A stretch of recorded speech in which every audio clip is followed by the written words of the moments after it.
Welcome, everybody, on behalf of King County Metro here in the Seattle region and the Wilson Sheehan Lab for Economic Opportunities at Notre Dame.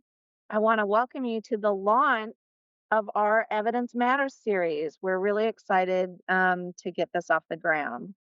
My name's Carrie Cihak, and I lead learning and impact strategies and partnerships at King County Metro Transit. I'm really passionate about advancing racial equity through bringing together the expertise of our staff, our research partners, and our community. And so I'm really delighted to be in community with all of you here today. I was looking back at recently at the original concept note for this series, which was dated February 20th, 2020.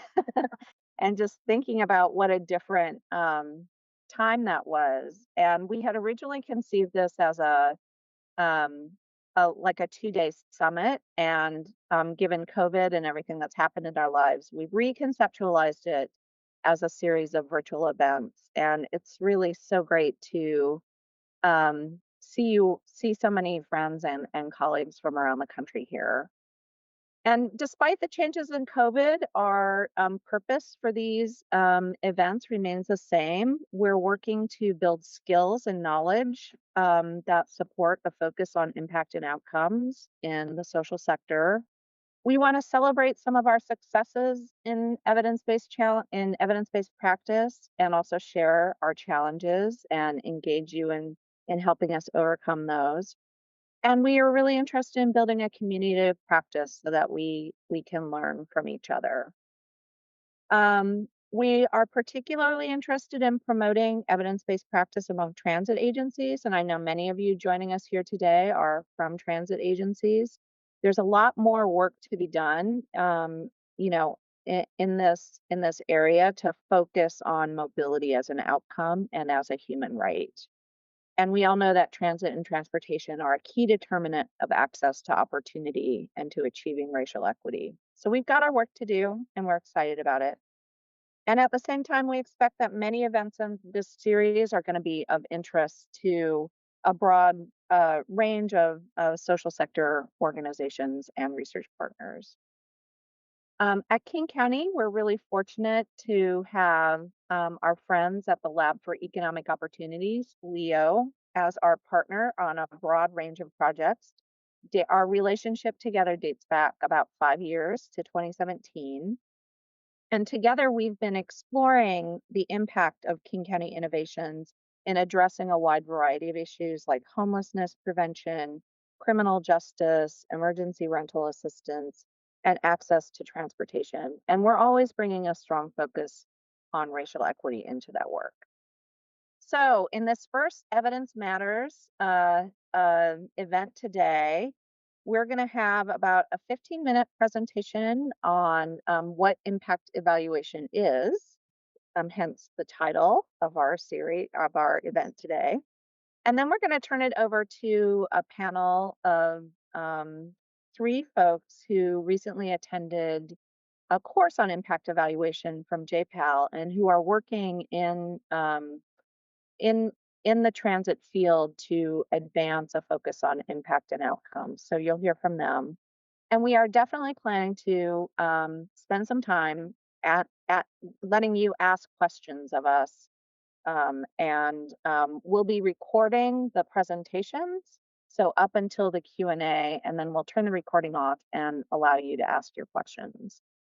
Throughout, as you're listening to the event, feel free to post questions in the chat just as they come to you.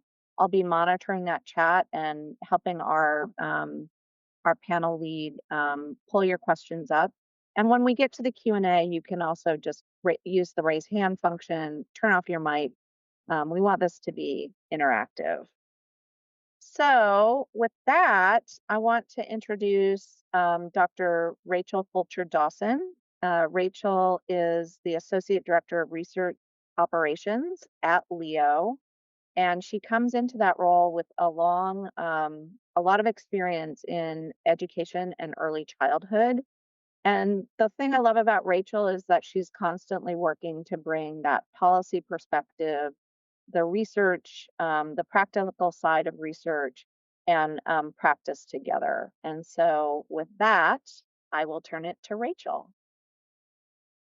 Thanks so much, Carrie, and thanks everybody for joining us today. It's wonderful to see so many people interested in this topic that we all feel so passionately about. So, what I'm going to do is really just kind of do a overview of what is impact evaluation, who is Leo, what are we about, and how do we engage in this work.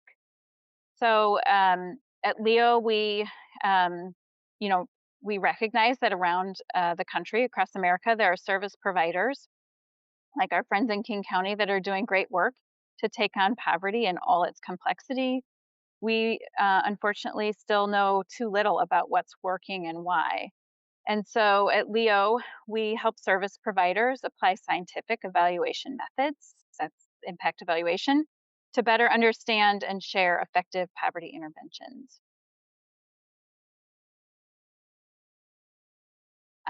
So why we exist. So like our why Leo was formed just about 9 years ago is that, there are around 34 million people living in poverty in the United States.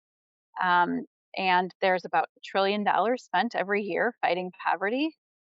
Unfortunately, only about 1% of that funding goes to known evidence based programs. And so that also means that only about 2% of our amazing service agencies around the country have conducted an impact evaluation. So this is very much new ground for the partners that we work with.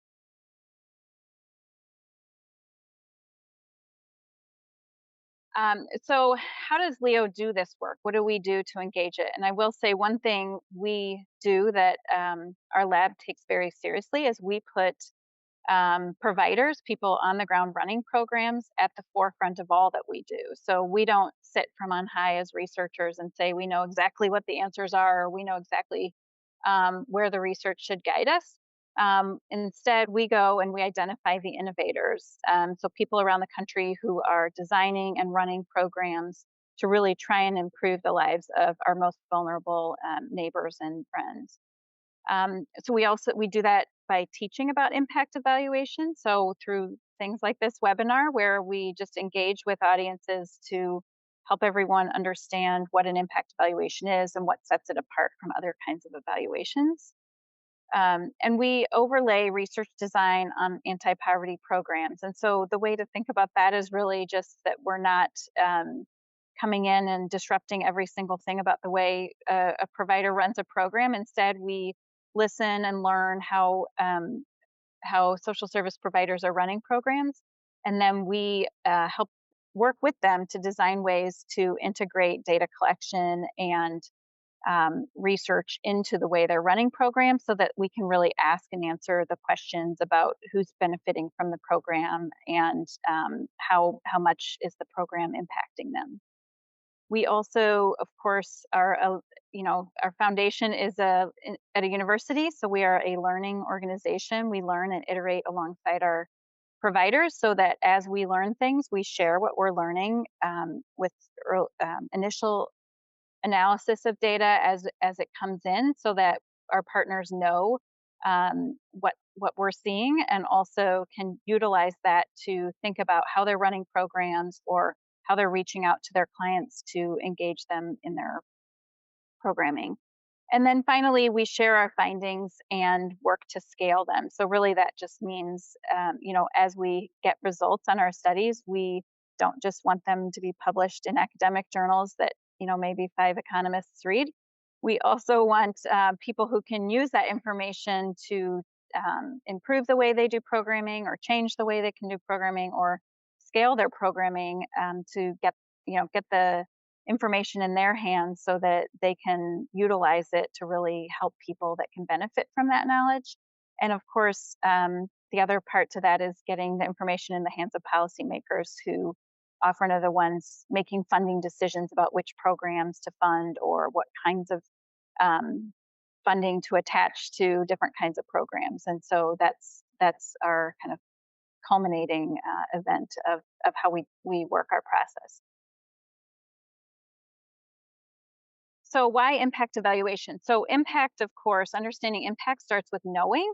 And so evidence-based solutions provide better insight and actionable steps for fighting poverty. That's why we do the most rigorous kind of evaluation. And the more we know, the better our impact can be. So that's really what drives us, is trying to understand and know the most we can about the impact of programs, and give that information back to our partners.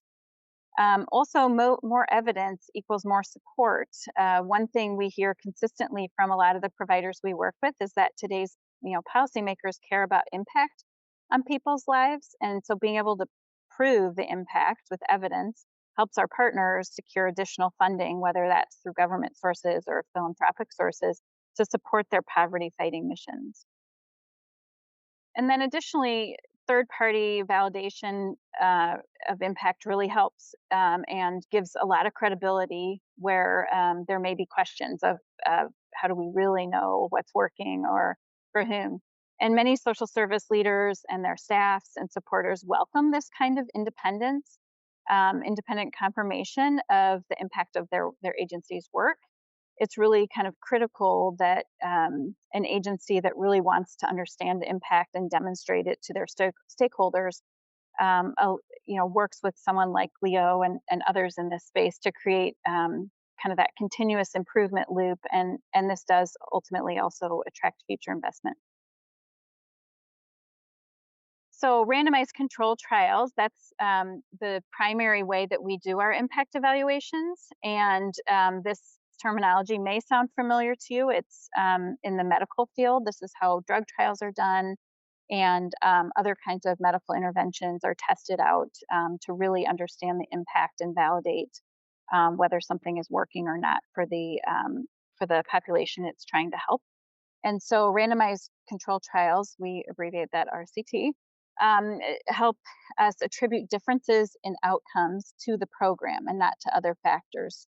And so to do that, we have to select a group that's exactly like the group of participants in all ways but one, and so that their exposure to the program is being evaluated. And on this slide, we have apples. And so you can think about this as comparing apples to apples, literally, if this gives you the good visual. But really, that's what we do try and find, because to compare an apple to an orange would not give you the same kind of information, because we know there's something fundamentally different about those two fruits. And if we think about this in terms of people being served in programs, to really understand how a program works to benefit somebody receiving services, we want to understand how it works for them compared to someone very similar to them. So some components, really there's 4 key components of successful impact evaluations. And we start with, of course, a well-defined intervention. And what that really means is the program that's designed to help a vulnerable population is clearly defined. It's not just like, oh, we try a little of this or we try a little of this, of that.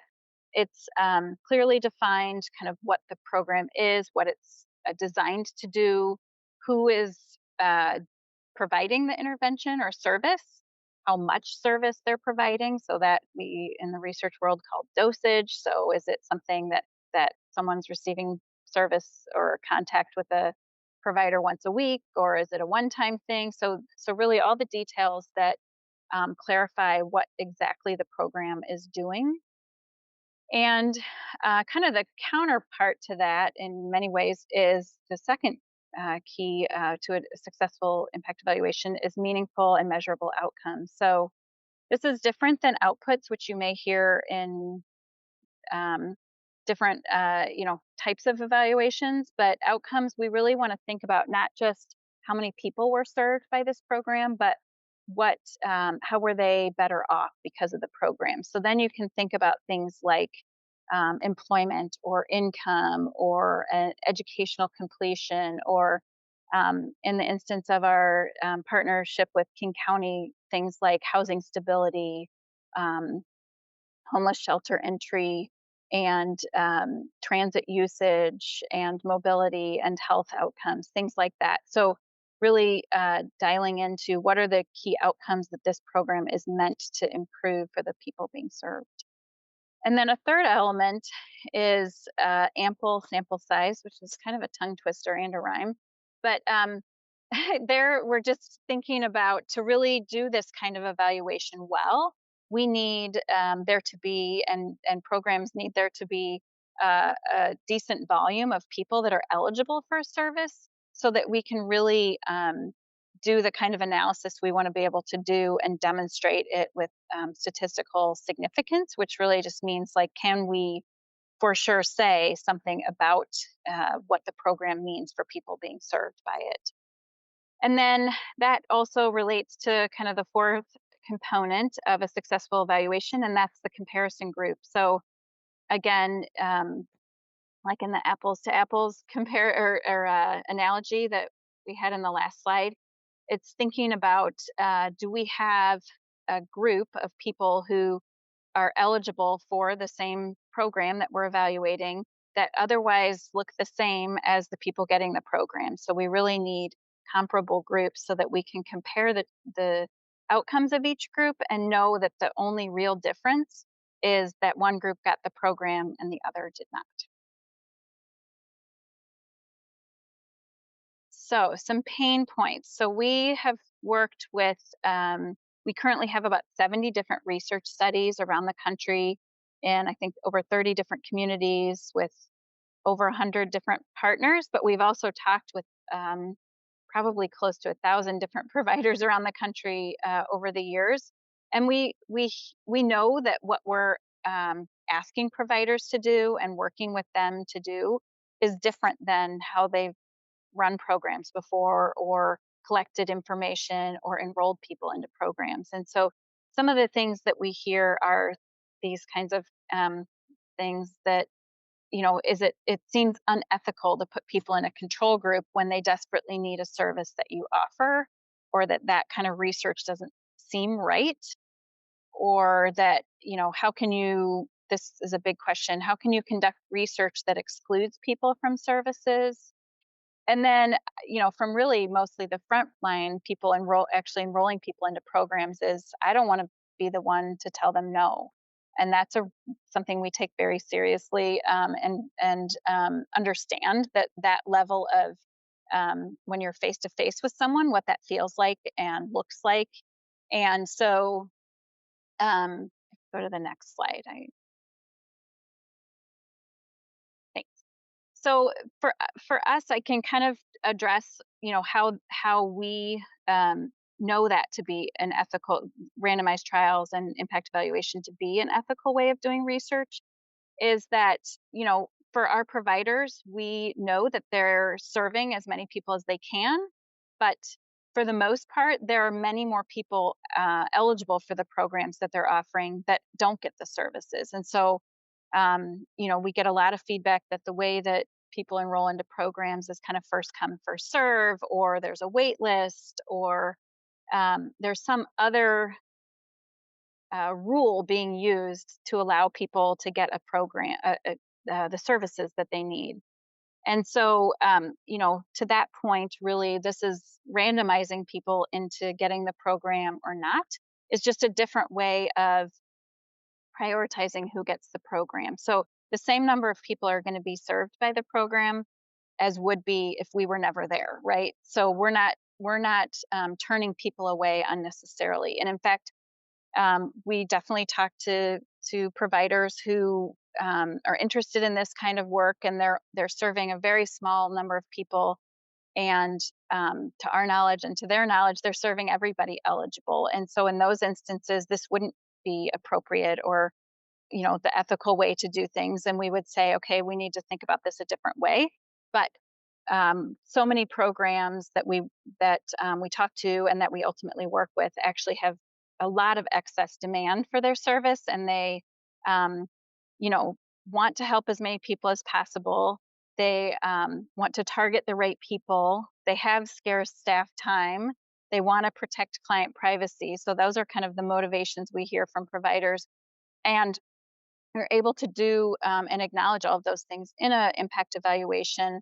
Um, it's just by doing it this way, we also can maintain a comparison group. That's something that's important to our kind of evaluation. And we select people randomly instead of through a wait list or first come, first serve kind of thing. Um, we then are able to fill these treatment and control groups. So to get the apples to apples groups to compare to each other and understand the impact of the program. And then ultimately, the way we collect data and understand the impact, we utilize surveys and measurements that the agencies often are already collecting. Some information on clients that they serve and clients that come to them, and then we, of course, work with our providers partners to access the data that they're collecting, or to um, work with the state or local governments to access data they collect on everyone in the sample that we would be analyzing. And so, those are kind of the priorities that we balance when we do work with providers and do impact evaluations. And we take very seriously the ethical obligations of providers and of doing research the right way. And this allows us to then do this rigorous kind of research that allows us to then demonstrate impact for vulnerable populations and really help providers around the country and help the people they're serving to choose and run the most impactful programs.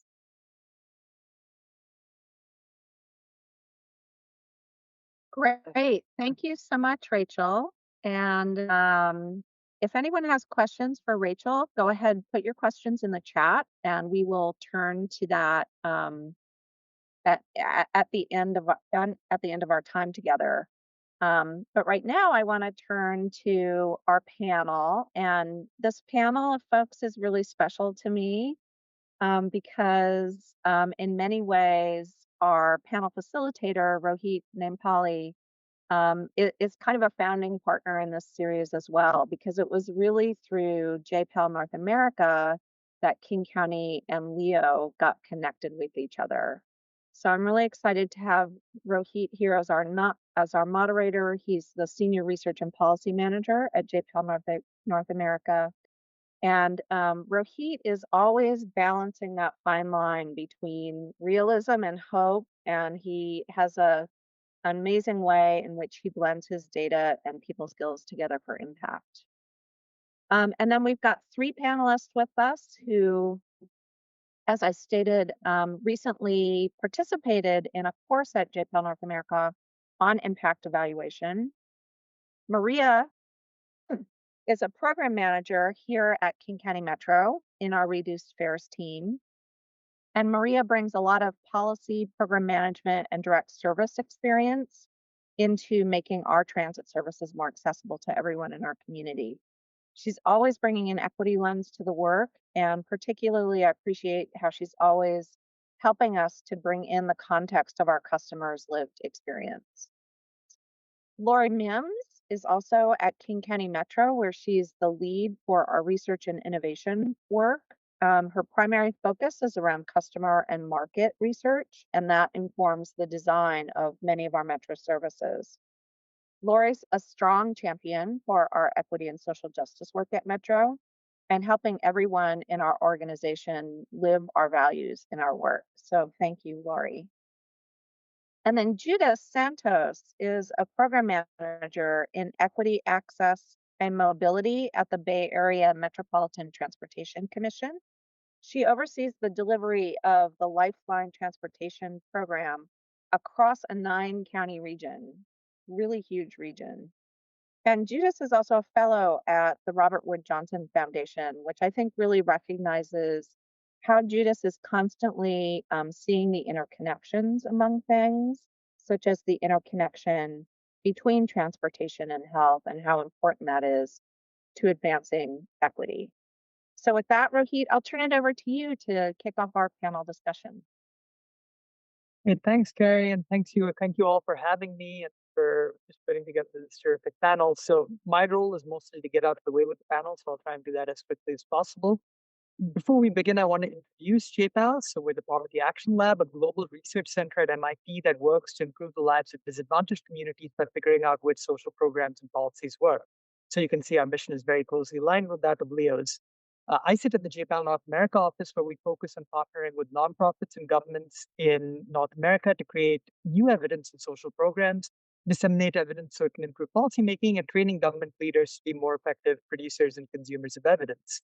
All the participants on today's panel recently attended JPAL's Evaluating Social Program Scores, which is a 5-day, typically in person and these days Zoom training that provides an in depth look at how and when randomized evaluations can be used to rigorously measure social impact, methods, and considerations for their design and implementation, and how findings can inform evidence based policies and programs. It's taught by JPAL affiliated professors and senior staff, and it's tailored to the needs of researchers, policymakers like yourselves, and practitioners from NGOs, governments, international organizations, and private sector companies from around the world. So if you're interested in learning more about the course and program, please reach out. Happy to provide more information. And I think the proof is in the pudding when you'll hear just the synopsis from Lori, Maria, and Judith shortly. But without further ado, I'll move on over to the panel. And so with that, I'll just start with the same question for each of our panelists. Carrie, were you planning to introduce them first or introduce them further? Okay, great. I'll just launch right into the questions then. So I'll start with the same question for all of you, and maybe the order we can go in is alphabetical. So if I remember my alphabet correctly, IJKL, so it's Judith, Lori, and Maria in that order. So what motivated you to learn more about impact evaluation? And we'll start with Judith. Thanks, Rahit. So at the Metropolitan Transportation Commission, we monitor and report on our policies and programs as part of our practice. With our renewed commitment to equity and the implementation of our equity platform, I wanted to not only grow my understanding of the fundamentals of evaluation, but I also wanted to learn how I could institutionalize the practice of impact evaluation, particularly applying an equity lens to not only our internal work that we do, but also the external work of policy development and project delivery. Secondly, I wanted to learn how other organizations have resourced and funded practices like this and what metrics others have used that incorporate health outcomes. And then lastly, the relationship between project management performance and impact evaluation, how they build from each other. Great. And Lori?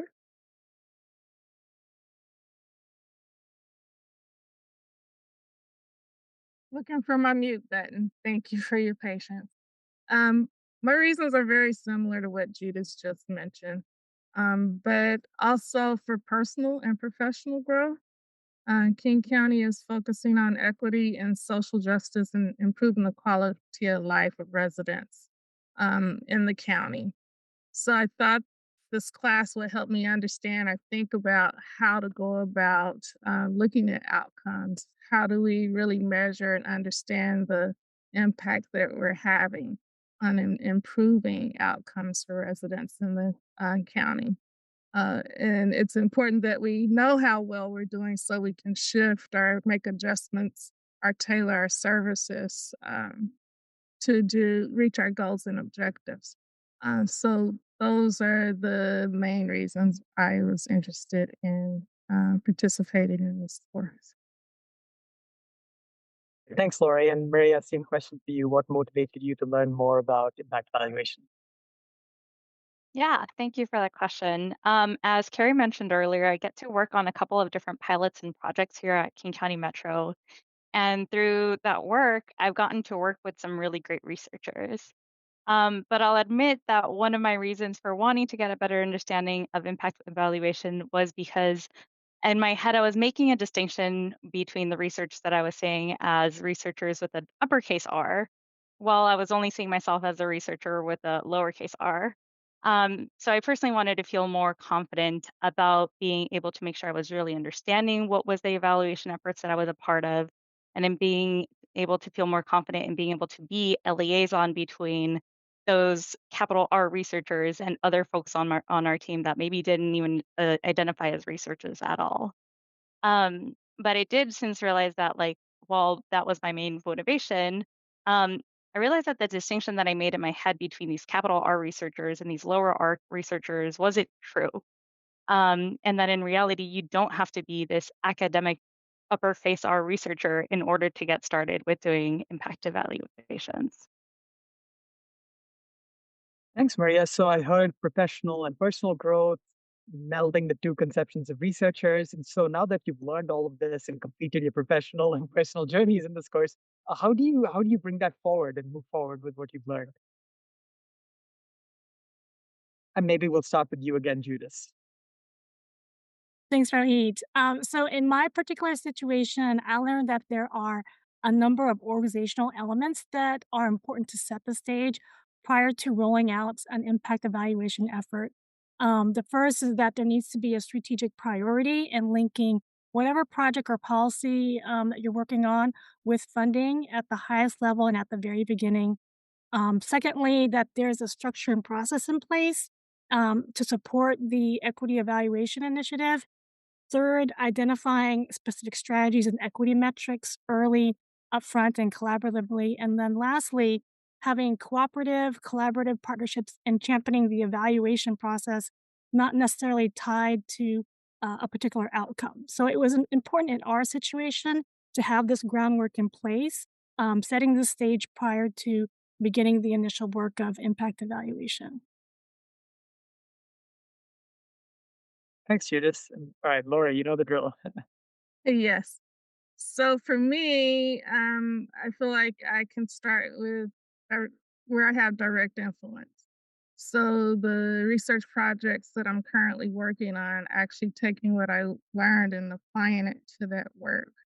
And then also working with others in the agency to shift our culture and the way we think about research and utilizing research to evaluate our programs and really focus on bringing research to the table early on uh, in the development of the programs and projects so we can identify our goals and objectives, our measures of success. We don't consistently do that in the agency. So I think actually being deliberate and intentional in sharing information with folks throughout the agency so we can shift that culture and really understand and value what this type of research can bring to the table and how we deliver our services and programs and how it can affect change for folks in our community. Thanks, Laura. And last but not least, Maria. Yeah. So I realized that if I want to play a role in helping my organization use impact evaluation to influence decision making, that I need to play a role in helping demystify what impact evaluation means and what it actually looks like. And I really love that Rachel really got into and talked about what are those pain points that are happening. And when I'm a part of those conversations, part of that is to really listen deeply with community, what they're saying, what's their feedback, how can we incorporate it, and at the same time being able to get that message across of yes, this might be hard, but part of the learning is like how can we then do things that are bigger and better for everyone on a larger scale. And being able to do that and have those sometimes difficult conversations across multiple levels of the organization. I feel like I also now have a responsibility and opportunity to then also share back with other folks on my team that may not have as much exposure to what impact evaluation means or what it looks like. And being able to at least have them be familiar with what are the concepts, what is the purpose, what is the goal. And like Lori mentioned, being able to really play a role in building that culture of interest, of collaboration, of where we really are trying to incorporate those best practices about impact evaluation throughout the organization and being able to collaborate when all of these research projects are each trying to learn something a little bit differently, but ultimately are all trying to get at the same understanding of like how do we make lives better for the people that we're serving. And so I'm really excited to be able to continue moving forward in that work. Thanks, Maria. Something you said is interesting, and I'd love to, if any, if either you or Lori or Judas, any of you all want to jump in on this, that would be great. You said about how impact evaluation got you thinking about the goals as well of what you do. To what extent have you found that in the process of doing an impact evaluation has got you to sort of revisit or rethink the goals of the program, or vice versa, where as you think about the program, it's fed into the goals of the impact evaluation, if you will. And this is a question for any of you. I don't mean to put just Maria on the spot because she brought this up.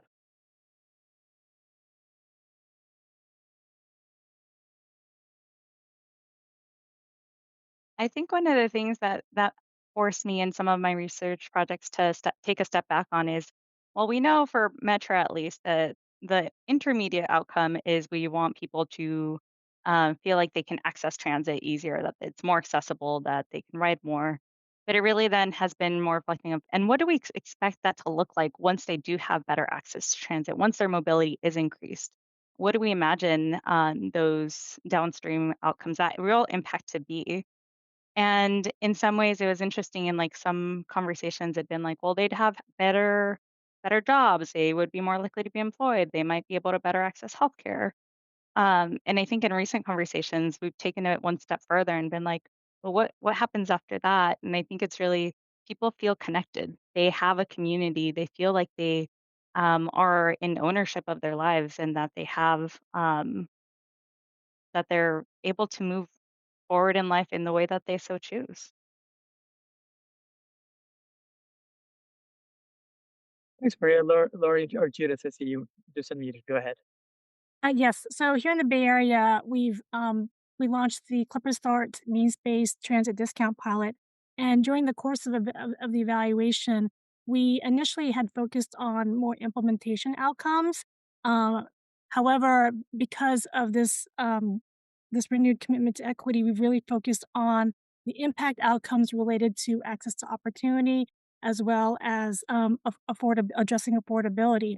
And so we are carrying it a step further, learning from King County about really thinking through health outcomes and health impact, particularly around wellness and how the transit discount is impacting, let's say, for example, employment and access to healthy foods.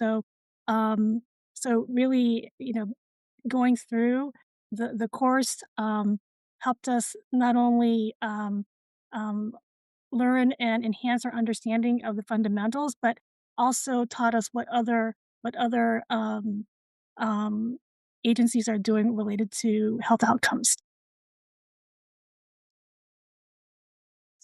So, Raji, will you repeat the question? Oh, sure. I was just asking if y'all could reflect on the ways in which the process of doing the impact evaluation has, if at all, had you revisit the goals of your program, and vice versa, whereas you think about the program more, you really think about what the goals of even doing an impact evaluation are. I would just say for me, focusing more on outcomes and actually evaluating if what we're doing is really helping the community, uh, and just making sure that we tailor our services and policy to make those improvements. But just focusing more on outcomes versus how satisfied our customers are, and thinking that we're actually moving forward with our goals. I don't think measuring satisfaction is enough. Thanks, Laurie. So just that has me thinking of something else. Where a question I got not that long ago was, well, how are you sure the activities of JPAL are actually having an impact? You'll care so much about having an impact. How do you know you're actually making an impact? And my knee-jerk reaction was, gosh, are you questioning my value? And I realized that can be a common response, right? Where if you're running an impact evaluation or you're thinking, gee, let's figure out whether this program is actually achieving its intended impact, you're almost questioning the worth of it. So I've found that can be a challenge. Is that something you all have experienced, or are there other challenges you found in advancing this focus and impact evaluation that you've had to overcome as part of this process? And again, this is a question for any or all of our panelists.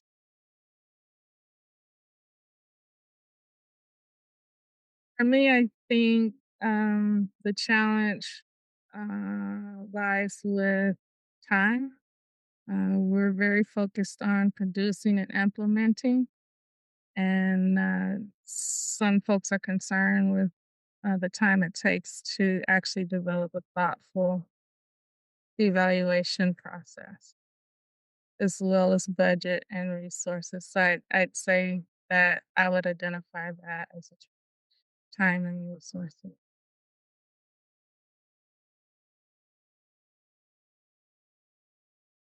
So for in my experience, so in our evaluation, it was important for us not only to report on it, but also to react to it. As far as so, how are we going to change or not change? And as well as the timing. So we recently expanded our Clipper Start pilot from 1 year to two, and so we just began our second year, and we've used the results of the valuation to do some minor tweaks for so that we can evaluate certain variables at year two. So it was actually it was refreshing and validating for me that the evaluation was helping to reiterate the program and also evaluate other factors that we would normally have evaluated.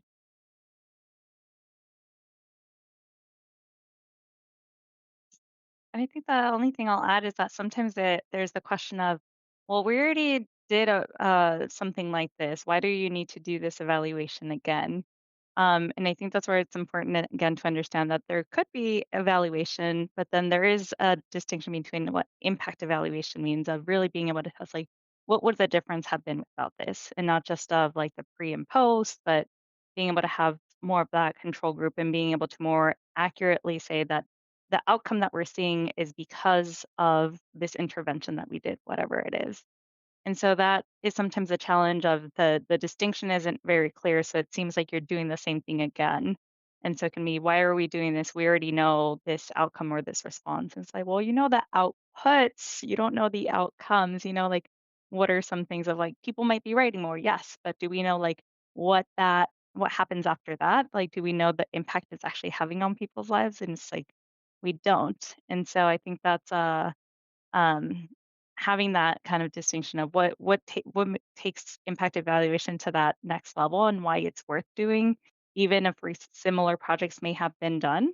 Being able to explain the value of that can sometimes be a challenge. Great. And so just on that a little bit to the output outcomes distinction, can you speak a little bit to then how you're thinking about that challenge? How are you thinking about recording or measuring those outcomes and getting at that what happened next, the ultimate outcomes you truly care about?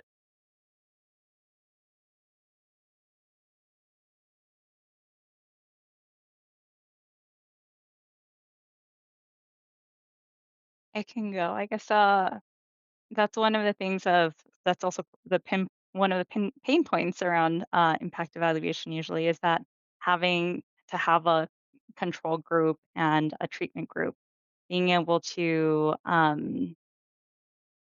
being able to bring that in. Um, I'm sorry, can you repeat your question again and make sure I'm fully answering it? Yeah, just how you're getting at those ultimate outcomes that are being measured. Do you have any early results, for instance, that have you thinking about those early outcomes, or well, it's given that it was a challenge, how you've been thinking about overcoming that challenge to get at the ultimate outcomes you care about? Yeah. I think to Lori's point, one of the challenges is that it requires being thoughtful and intentional before you even start it. And so that's a big challenge of having to have enough lead time for it that you're able to think through, well, yes, we can measure orca boardings, but what happens beyond that? How are we making sure that we're getting that information from both groups, the treatment and control before as well as after, and incorporating that from the very beginning. Because once you start a project, if you don't have that impact evaluation design originally in place, can be hard to pivot. So I think that's one of the things of before starting any project is like being able to stop and pause and be like, do I have the time? Do I have the capacity? Is this something that would be worth those efforts? And some of them, and that's an important thing to know, is that sometimes some projects might be more of we just want to understand the feasibility of like what would this look like, and it might not always need an impact evaluation, but if you're really trying to understand like the impact, like how are people's lives really changing, then you have to have that opportunity to stop and reflect at the beginning. Yeah, and Rohit, I can jump in here a little bit too on the question of, do we have any early results? What are we seeing in terms of outcomes? And with in our work with Leo, as well as a researcher who's here with us on the call, Matt Friedman from University of California, Irvine, we actually tested the effects of giving people a fully subsidized transit pass, so a pass that would allow them to ride transit at no cost, compared to our regular discounted fare program. And what we found we were able to generate pretty results pretty quickly. And what we found was that people are more than doubling their use of transit if they're offered a fare free pass as compared to a discounted pass. And we're also now starting to find some of the other outcomes of what how that has changed their lives in other ways. So, for example, we're finding that people have improved their financial stability as we've seen data from looking at credit scores. People's credit scores have actually improved, and it seems to be due to having that free transit pass because we did it in this randomized control trial research design. So it's really exciting, and that work that we did early on has now influenced the rest of our research program and how we're rolling out actually a fare free pass for people.